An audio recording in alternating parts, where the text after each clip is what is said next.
সকালবেলা ক্ষীরভোগের হাঁড়ি মন্দিরে দিয়ে আসার পরে রান্না বান্না সেরে আমরা তিনজন, আমি, দিদিভাই, ছোট দিয়ে, আমরা যেহেতু উপোস ছিলাম, আমরা ছাড়া বাদবাকি ঘরের সবাই খাওয়া দাওয়ার পর আমরা এখন রেডি হয়ে সামনের দিকে যাচ্ছি।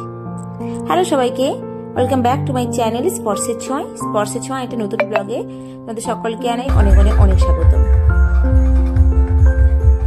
তোমরা যারা এখন আমার এই ভিডিওটা দেখছো তারা যদি আগের ভিডিওগুলো ফলো করে থাকো তাহলে জানতে পারবে আমরা মুম্বাই থেকে আমাদের গ্রামে এসেছি, আমাদের যে গ্রাম পুজো, শীতলা মায়ের পুজো, ওই উপলক্ষে। আর এই ভিডিওটা হচ্ছে পুজোর দিন বিকেলবেলা, বিকেল 3টে মতো এখন বাজে। এর আগের ব্লগে যখন আমরা সবাই মিলে মন্দিরে গেছিলাম ক্ষীরভোগের হাঁড়ি নিয়ে, তখন সময়টা ছিল 10টা মতো, মানে সকাল 10টা মতো। তখন সবাই রেডি হয়ে ঘর উত্তোলনের জন্য গেছিল। তারপর মেন যে ঘরটা ওটা কিন্তু চলে এসছে এবং পুজো স্টার্টও হয়ে গেছে ওইদিকে। তবে রোড প্রসেশন যেটা, সেটা ঘুরে ঘুরে আস্তে আস্তে এখন বিকেল 3টে হয়ে যায়।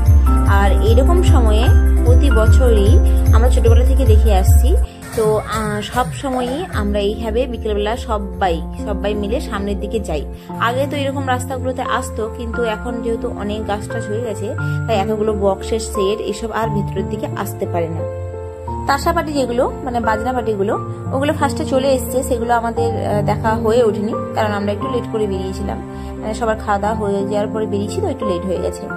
যারা বক্স আসছিল, বক্সের সেটগুলো ওই দিকেও যায়নি, কারণ এতটা আওয়াজ হচ্ছিল। ছোটবেলায় হয়তো চলে যেতাম, কিন্তু আস্তে আস্তে যখন বড় হয়েছি তখন ওই আওয়াজগুলো ঠিক আর নেওয়া যায় না, নিতে পারি না। ঠিক আছে, আমাদের এটা পুজোর নিয়ম বা এইভাবেই চলে, না বলছি না, কিন্তু কোথাও গিয়ে ওই শব্দগুলো ঠিক নেওয়া যায় না। তাই ফার্স্টের দিকে আমরা তো অনেকটা এগিয়ে গেছিলাম, কিন্তু বক্সের সেটগুলো প্রায় 10টা সেট, তো ওরা যত এগিয়ে আসছিল আমরা পিছিয়ে আসছিলাম। পিছিয়ে এসে আর স্পর্শ যেহেতু ছাগল টাগল এগুলো পায় না, এগুলোকে নিয়ে ও খুব মজা করছে, মানে খুব খুশি হয়েছে। আর ওকে নিয়ে ওর বাবা তো আরো আগেই পালিয়ে আসছিল, যেহেতু অনেক আওয়াজ ছিল। আমরা একটু ছিলাম। আসলে কি হয়, আমি আগেও বলেছিলাম যে আমাদের এই গ্রাম পুজোতে সবাই বাড়িতে আসে, যারা বাইরে থাকে কিংবা যেসব মেয়েদের বা দিদিদের বিয়ে হয়েছে সবাই আসে, তো সবার সাথে এই সময় দেখা হয়ে যায়, অনেক গল্প থাকে। আর এখন যেটা দেখতে পাচ্ছ, এখন সন্ধেবেলা, সন্ধে ফন্ধে দিয়ে ঘরে আমরা পুজো দিতে যাচ্ছি। এখন প্রায় সন্ধে 7টার মতো বাজে। এখানে এই যে আমরা ধুনো পূর্ব, ধুনুচি সব রেডি, আর পুজো সরঞ্জাম চলছে।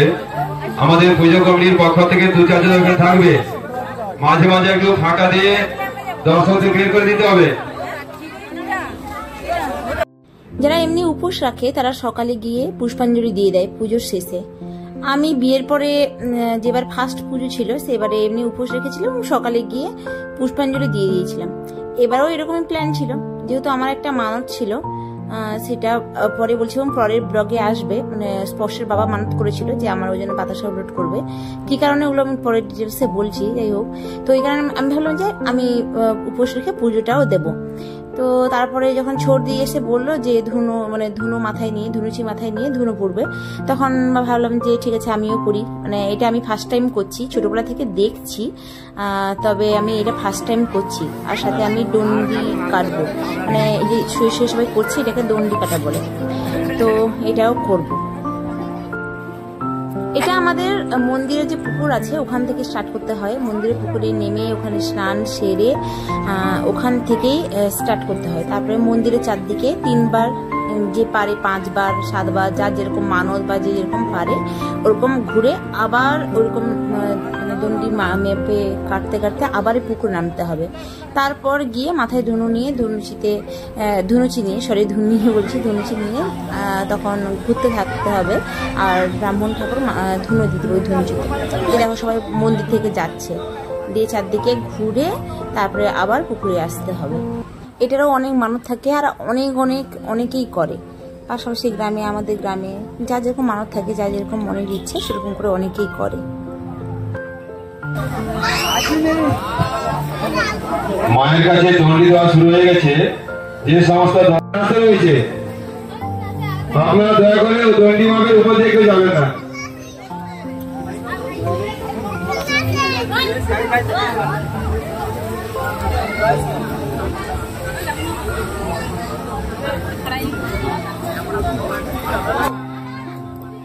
এটা যে শুধু মেয়েরা করে এমনটা না, ছেলেরাও করে, তবে বেশিরভাগ মেয়েরাই করে। মোটামুটি সকাল থেকে একদম অনেক রাত পর্যন্ত এগুলো সব চলে, মানে পুজো টুজো শেষ হয়ে যাওয়ার পরে তারপরে আবার যে ক্ষীরভোগের হাঁড়িগুলো সকাল থেকে রান্না করা হয় রাত্রেবেলা, জাস্ট আমরা আসার কিছুক্ষণ আগে ওগুলো সব দেওয়া হয়ে গেছে, সেগুলো আবার মন্দিরের সামনে রেখে পুজো করে সবাই যে যার ক্ষীরভোগের হাঁড়ি সবাইকে দিয়ে দেওয়া হয়, আমাদের বাড়িতেও নিয়ে যাওয়া হয়েছে, তারপরে এটা স্টার্ট হয়। আর অনেক ভিড় হয়ে যায়, তাই আমরা একটু লেট করেই এসেছি, আমরা বেশ অনেকটা লেট করে এসেছি, কারণ ক্ষীরভোগের হাঁড়িটা চলে যাওয়ার পরে এত ভিড় হয়ে যায়, মানে সঙ্গে সঙ্গে যেগুলো স্টার্ট হয়ে যায় তখন দাঁড়িয়ে থাকতে হয়। আমরা যে এত লেট করে এসেছি তাও আমরা দাঁড়িয়ে দাঁড়িয়ে আসছিলাম, ওই কোণটাতে তাকালে তোমরা বুঝতে পারবে ওখানে কিন্তু অনেকে এখনো দাঁড়িয়ে আছে। আমাদের এই শীতলা মাতার মন্দিরে প্রতিদিনই পুজো হয়, মানে প্রতিদিনই পুরোহিত মশাই আসেন, প্রতিদিনই পুজো হয়। তবে প্রতি শনিবার আর মঙ্গলবার বড় করে পুজো হয়, আর ওই দুটো বারেই ক্ষীরভোগ আর অন্নভোগ যে কোনো সময়, বছরের যে কোনো সময় সবাই নিয়ে আসে। আজকেও দিয়েছে, তবে এই যে ধুনো পোড়ানোটা এটা শুধুমাত্র আজকে, মানে মেন যে পুজো ওই দিন হয়, আলাদা বছরে কোনো দিনই হয় না। যাদের দণ্ডিকাটা হয়ে গেছে তারা আবার মাথা ধুনুচি নিয়ে ধুনো পোড়ানো স্টার্ট করে দিয়েছে, আর শেষের দিকে না একসাথে হয় না, কিছু জনের আগে পিছে করে হয়, আর যখন একসাথে হয় মাথায় ধনুচি নিয়ে করে তখন বেশি করে দেখতে সুন্দর লাগে।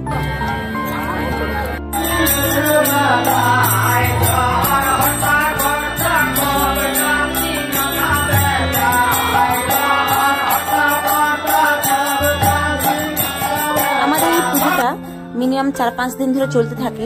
এবারে ইলেকশনের কারণে অনেকটা পিছিয়ে গেছে, না হলে এটা বৈশাখ মাসের দিকেই হয়, বৈশাখ মাসের দিকে নয়, বৈশাখ মাসেই হয়।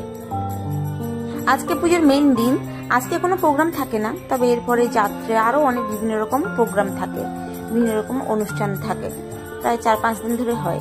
তবে এবারেও রয়েছে, কি রয়েছে আমরা ঠিক তো এখন জানি না, যেহেতু আমরা মানে এখন বাইরে থাকি, আগে থেকে অবশ্য পোস্টারও লাগিয়ে দেয়, তবে আমরা ঠিক জানি না। আমি এখানে 3বার দণ্ডি কেটেছি, তারপর এই যে কমপ্লিট হয়ে গেছে, তাই দণ্ডি কাটতে গেলে আবার পুকুরের দিকে চলে যেতে হবে।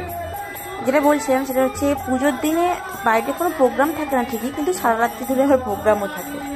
এখন একদিকে শীতলা মঙ্গল চলছে, যে দেখো সামনে বসে শীতলা মঙ্গল চলছে, একদিকে এরকম দণ্ডি কাটা, ধুনো পুরো এগুলো সব চলছে।